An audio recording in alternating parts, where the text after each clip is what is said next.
I grabbed some chicken wire and totally surprised myself with what I did with it. I spread it out about 7 to 8 feet long, cut it with metal cutters, and I also trimmed the other end because it was folded over all weird. I folded it in half lengthwise so that the width was 1 foot. Then I rolled out some wrapping paper to be about 1 foot longer than the chicken wire. I folded one end over and wrapped the corners in like a present. Then I folded it lengthwise and taped it down using clear packing tape. Then I taped the other side over top and folded up the end. You could measure the middle or just fold it over like I did and take note of where the middle is. Then I folded one end in towards the middle and I taped it in place. I folded the other end in towards the middle too and I taped that in place, and then I secured it using zip ties.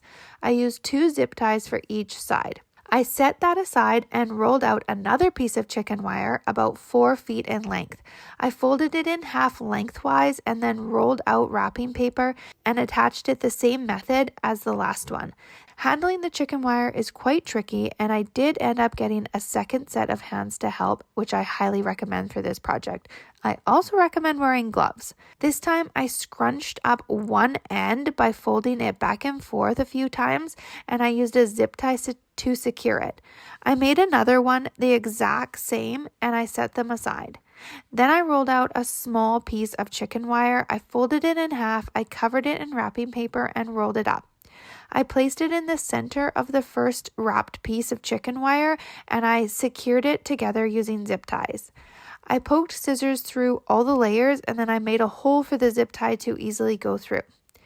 Next, I tied fishing line through the center and I tied it up tight at the top, and then I tied it again to make a loop.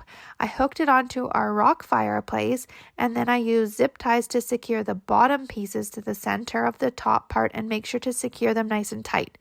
I used duct tape to secure it to the rock, and that is how I made a giant bow.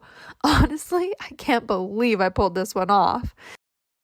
For today's project, we're going to start with a 3-inch piece of round wood.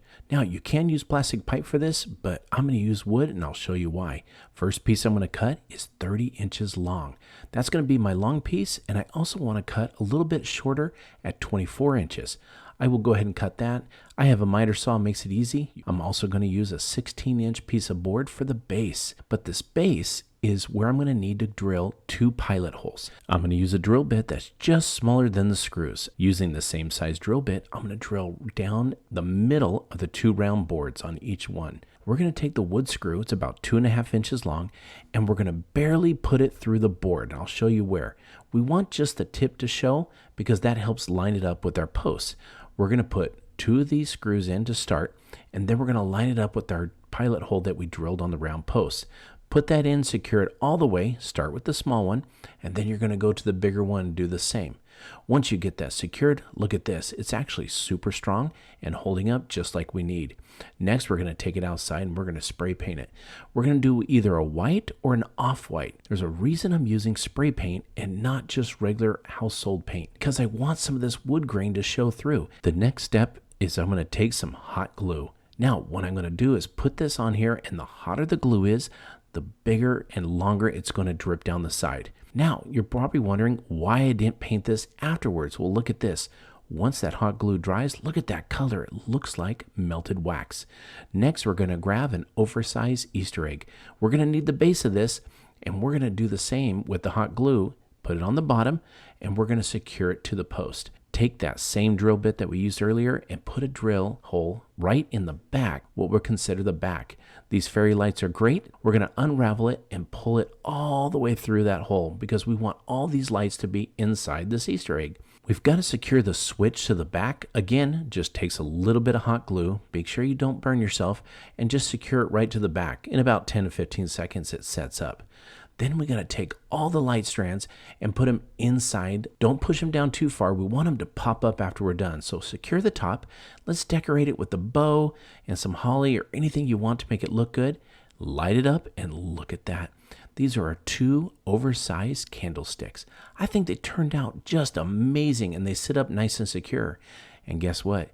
You can also use them outside. But when the lights go out, look at this. It just glows and looks like a Great, wonderful candlestick, perfect for the holiday season.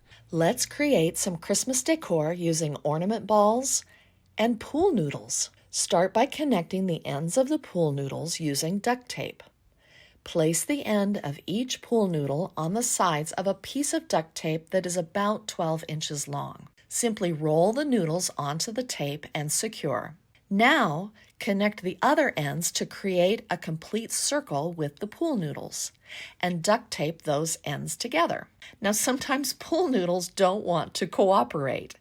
If they don't want to twist or bend, just manipulate the pool noodles a little bit and they will become a little more pliable. Next, create a hanger. Cut a piece of rustic wire or wire that is covered with jute or other protective material that is about 25 inches long. Fold that in half. Slip this under the pool noodle so the loop is on one side. Bring the tails of the wire up and over the pool noodle and twist several times around the loop. This will create a secure hanger. Start gluing the ornament balls to the outer perimeter of the pool noodle circle with the top of the ornament facing down. So once it's glued to the side, you don't see that top tip from the front of the wreath. Now, here is a tip to consider. Don't put the glue directly on the pool noodle because the pool noodle will melt.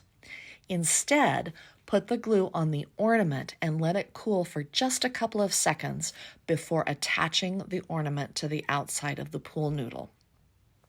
Once you place it on the pool noodle, hold it in place for a few seconds to let the glue cool and to make sure that it is secure. As you add ornaments and continue around the circle, you're going to want to put a little bit of glue in between the ornaments. This just helps to secure the ornaments even more so that nothing is going to fall off the wreath when it is finished. Have fun mixing and matching the colors of ornaments that you use. You just kind of place them in a design that works for you. Continue gluing around the entire pool noodle circle. Once the outside is done, start to glue ornaments to the inside of the circle. If you like, you can stop after you have glued one complete inside circle. Now, I want my wreath to be pretty hefty and full of ornaments, so I'm gluing an additional circle of ornaments. Just glue the one ornament to the other and hold in place until it is cooled. Once the outside and inside perimeter of the pool noodle circle is glued with ornaments, start to fill in the middle. This is when your wreath really starts to take shape. Once most of the pool noodle surface is covered, start to glue smaller sized ornaments to fill in the gaps.